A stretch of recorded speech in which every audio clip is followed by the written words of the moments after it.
Les podcasts du Figaro. En décembre 1982, François Mitterrand impose au PS une loi qui soulève les passions. Elle réintègre dans les cadres de la fonction publique les militaires, policiers, administrateurs qui avaient été radiés 20 ans plus tôt pour leur participation au putsch d'Alger ou, ensuite, à l'OAS, cette organisation subversive qui recourait au terrorisme pour empêcher l'indépendance de l'Algérie.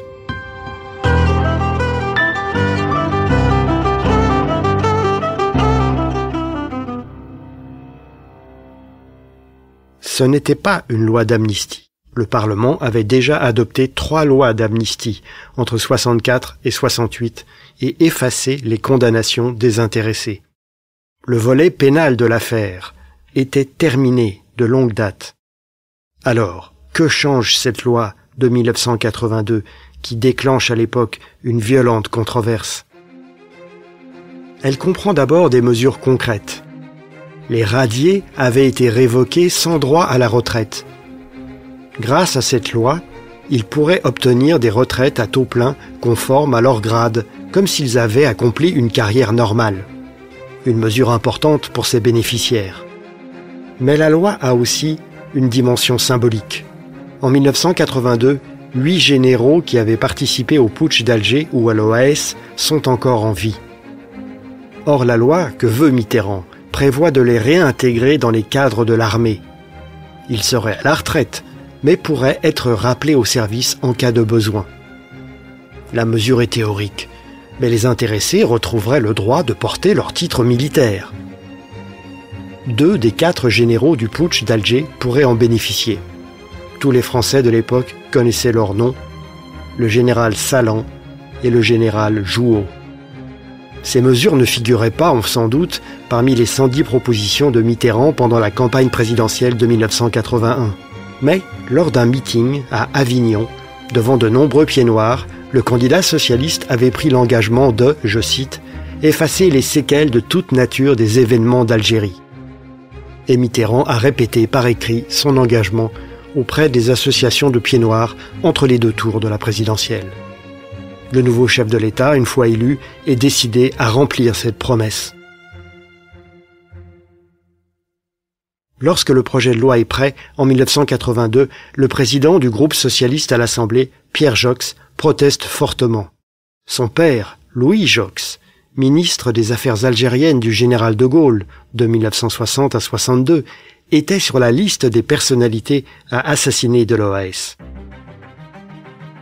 Des députés socialistes sont prêts à suivre Pierre Joxe dans sa fronde, mais Mitterrand leur fait sèchement comprendre qu'il est mécontent et la rébellion faiblit aussitôt. Un amendement adopté à l'initiative de Joxe pour ne pas réintégrer dans les cadres les 8 généraux en question est balayé. Sur ordre de Mitterrand, le 23 novembre 1982, le Premier ministre Pierre Mauroy monte à la tribune et recourt au 49.3. L'anecdote ne manque pas de sel. La première fois que la gauche a utilisé le 49.3, c'était pour imposer cette loi. Mais un autre adversaire de ce texte se fait aussitôt entendre dans l'hémicycle, Michel Debré. L'ancien Premier ministre du général de Gaulle, que l'OAS avait voulu assassiner. Il est toujours député, et il refuse que cette loi s'applique sans distinction à de simples égarés et à des auteurs de crimes de sang. Alors, l'orateur socialiste, Pierre Guidoni, lui répond avec gravité. « Nous avons beaucoup réfléchi, et nous avons conclu que si un certain nombre d'hommes se sont trouvés un jour en état de révolte contre l'État et contre la République, c'est peut-être parce que, dans les quelques mois qui ont précédé mai 1958, on leur avait appris que l'on pouvait se lever contre la République au nom du salut public, déclare-t-il. » Applaudissements sur les bancs socialistes. Tous les députés comprennent l'allusion. Michel Debré avait été, avant 58, un militant exalté de l'Algérie française. En décembre 57, dans son journal « Le courrier de la colère », il avait écrit que si un gouvernement voulait, selon ses termes, abandonner l'Algérie, une insurrection serait légitime.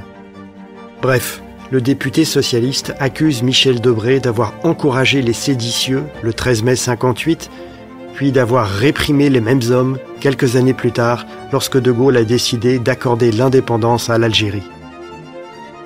Oui, l'atmosphère était lourde ce jour-là dans l'hémicycle de l'Assemblée. En décembre 1982, la loi voulue par Mitterrand est promulguée, sans être édulcorée.